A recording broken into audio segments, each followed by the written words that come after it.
The Terrible Old Man by H.P. Lovecraft. It was the design of Angelo Ricci and Joe Chesnek and Manuel Silva to call on the terrible old man.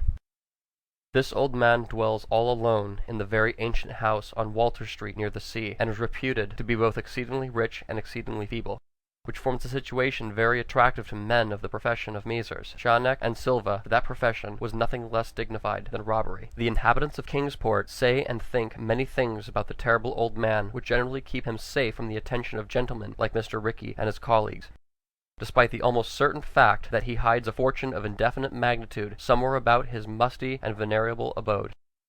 He is in truth a very strange person, believed to have been a captain of East India clipper ships in his day, so old that no one can remember when he was young, and so taciturn that few knew his real name.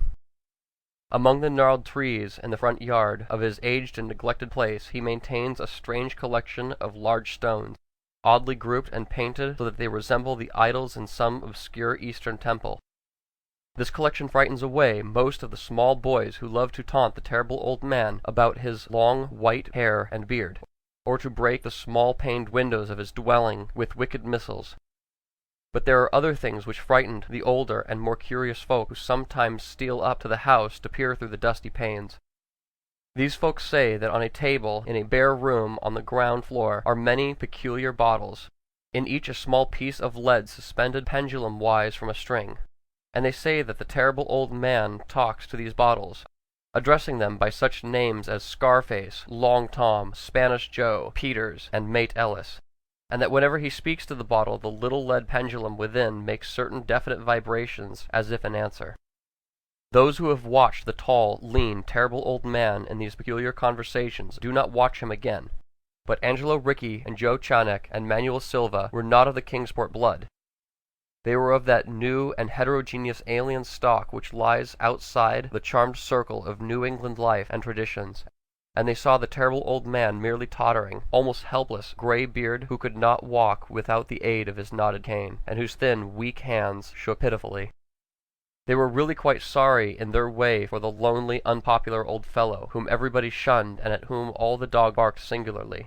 But business is business, and to a robber whose soul is in the profession, there is a lure and a challenge about a very old and very feeble man who has no account at the bank, and who pays for his few necessities at the village store with Spanish gold and silver minted 2 centuries ago.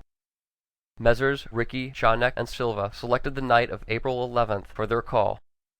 Mr. Ricci and Mr. Silva were to interview the old gentleman, whilst Mr. Chesnek waited for them and their presumable metallic burden with a covered motor car in Ship Street. By the gate in the tall rear wall of their host's grounds, desire to avoid needless explanations in the case of unexpected police intrusions prompted these plans for a quiet and unostentatious departure. As prearranged, these 3 adventurers started out separately in order to prevent any evil-minded suspicions afterward. Messrs. Ricci and Silva met in Water Street by the old man's front gate, and although they did not like the way the moon shone down upon the painted stones of the budding branches of the gnarled trees, they had more important things to think about than mere idle superstition.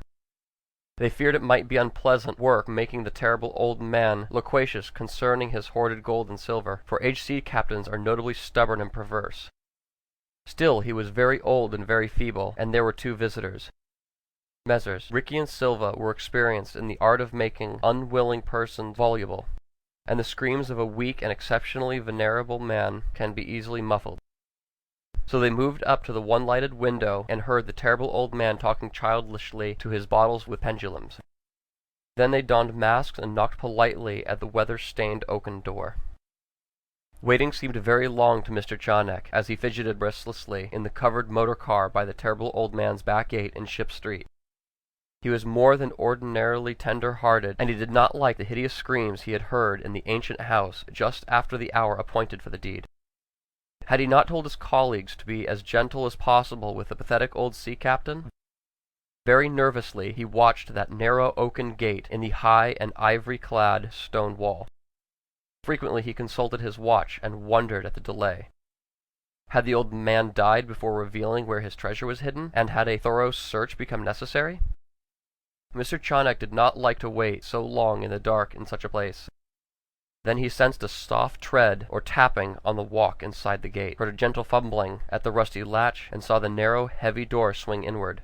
And in the pallid glow of the single dim street lamp, he strained his eyes to see what his colleagues had brought out of that sinister house which loomed so close behind. But when he looked, he did not see what he had expected, for his colleagues were not there at all, but only the terrible old man leaning quietly on his knotted cane and smiling hideously. Mr. Chonick had never before noticed the color of the man's eyes. Now he saw that they were yellow. Little things make considerable excitement in our little towns, which is the reason that Kingsport people talked all that spring and summer about the three unidentified bodies, horribly slashed as with many cutlasses, and horribly mangled as by the tread of many cruel boot heels, which the tide washed in, and some people even spoke of things as trivial as the deserted motor car found in Ship Street, or certain especially inhuman cries, probably of a stray animal or migratory bird, heard in the night by the wakeful citizens. But in this idle village gossip the terrible old man took no interest at all. He was by nature reserved, and when one is aged and feeble, one's reserve is doubly strong. Besides, so ancient a sea captain must have witnessed scores of things much more stirring in the far-off days of his unremembered youth. End of The Terrible Old Man by H.P. Lovecraft. Recording by Keith Worrell. Please visit my website at www.nakedpenguins.org.